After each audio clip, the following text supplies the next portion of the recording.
Hello everyone, welcome back to the channel, and today we're going to be doing another What If series. This time it will be a new one, and it will be covering the concept of what if Goku was half human. Now there is a lot that needs to happen for this to actually be possible, so throw in a few what ifs here that I added, and the whole story is changed from Dragon Ball to Z. For now there will be a lot of focus on the Dragon Ball part of it, because Z will be a whole different beast by the time we get to it. But how about we just get into the story? This whole story begins with one mission where Bardock is sent to a planet called Earth, and his ship breaks down. Of course, Bardock is no engineer, so it'll be a while before he can find someone who can fix the ship, so he realizes that he'll make the most of his time here. Turns out that he ends up never getting his ship fixed because no one is smart enough to fix Saiyan technology. Several years would pass from this point on, where Bardock would even meet an Earthwoman and they would get into a relationship. It would also be during these couple of years that he would meet an old man on a mountain called Gohan, who he would become good friends with. Eventually, Bardock and his partner would have a kid, and well, he would want to use a Saiyan name. Gohan would suggest a name, and he would go with it, naming his child Goku. It would be a couple of years after Goku would be born where Bardock and his partner would split up due to differences, and he would move in with Gohan shortly afterwards. Years would pass, and Gohan would even survive here because Bardock would keep Goku indoors during the night. Of course, we get into the years of Dragon Ball, and Bulma would show up just like usual, but it'd be a far better greeting than the original. And by that I mean that she'd meet Gohan first, who would eventually bring her to Bardock and Goku. She would tell everyone about the Dragon Balls and what their purpose is, and Bardock would think the story would sound very familiar, but he wouldn't be sure at this point. Either way, she would get to see it and she would ask to have it, but Gohan wouldn't be sure about letting it go. That's when Bardock would come up with one condition, where she would bring Goku on her journey to give him some experience. Goku would be excited hearing all this, and Bulma wouldn't be sure, but she'd agreed to it to get the Dragon Ball.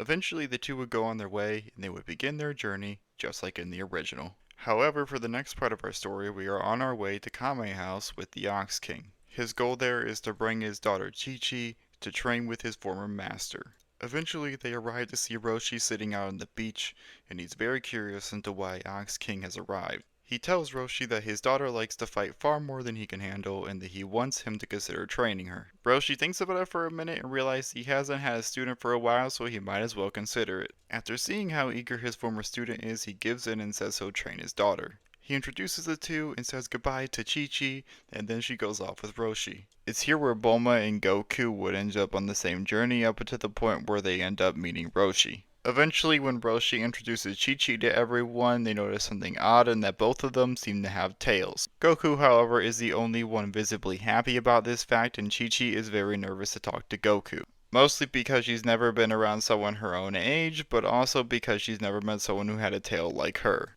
But regardless of that fact, Goku and Bulma still do need the Dragon Ball from Roshi, and they ask if he can give it to him. Roshi says no because he doesn't know if they can keep it out of the hands of evil yet.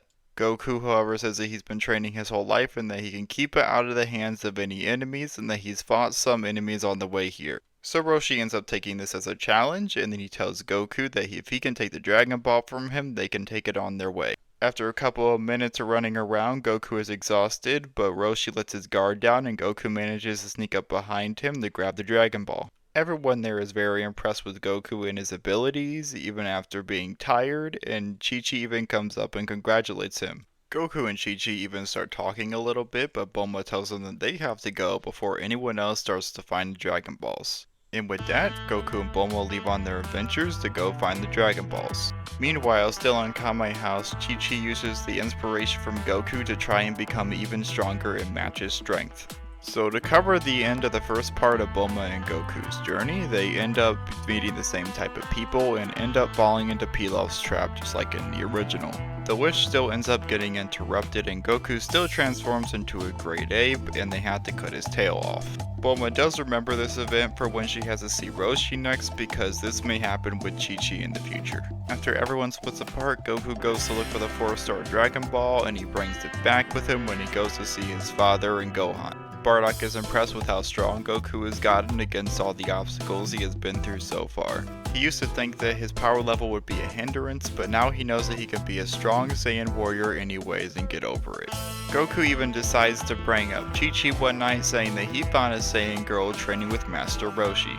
This makes Bardock worry a little bit because if they did send another Saiyan to Earth, then there may be more on the radar of Frieza and his forces than he may have thought.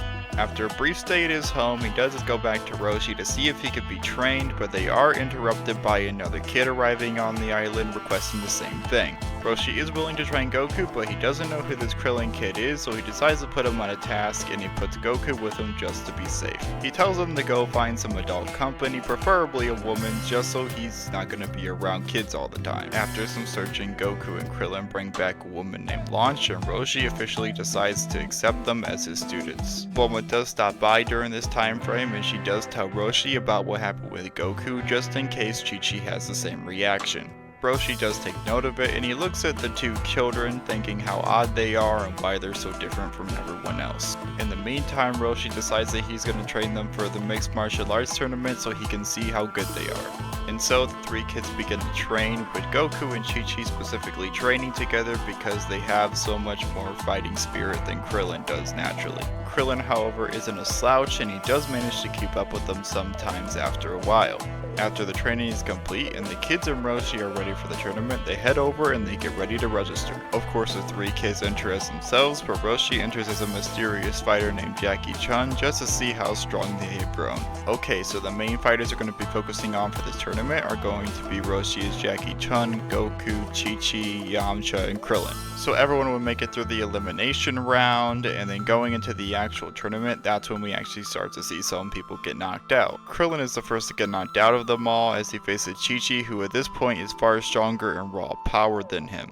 Everyone else will go through different opponents, but I'm not going to go through all the other opponents just like in the show, so let's just assume they all face them and then win. So moving on to the fighting from the crew, we have Yamcha versus Goku, which isn't easy for Goku, but is definitely not hard for him. Then the other semifinals match would be Roshi versus Chi-Chi, in which it would be a pretty decisive victory for Roshi, but Chi-Chi would put up hell of a fight. And with that, we return to normal, and the same exact events would happen, with Roshi still blowing up the moon to prevent Goku from destroying the arena. And thus, Roshi as Jackie Chun would win the tournament, and Goku would be more determined to come back next time more powerful. And with that, everyone will have to decide how they want to train for the next tournament. Goku goes off on his own just like in the original, and Chi-Chi decides to go back and stay with her father for a little bit while Krillin stays with Roshi to train. And with Goku going off to find the Dragon Balls and train his strength, we will end that part here. Now if you notice, it does sound a little different between segments. I'm not the greatest with audio, so that may just be right now, but I did record it in 2 takes over different time periods, so that would be why. This one did take a little bit to get out and plan, so I would appreciate some more support on this video. I do appreciate any and all support, so if you do like and subscribe, I thank you, and I am out.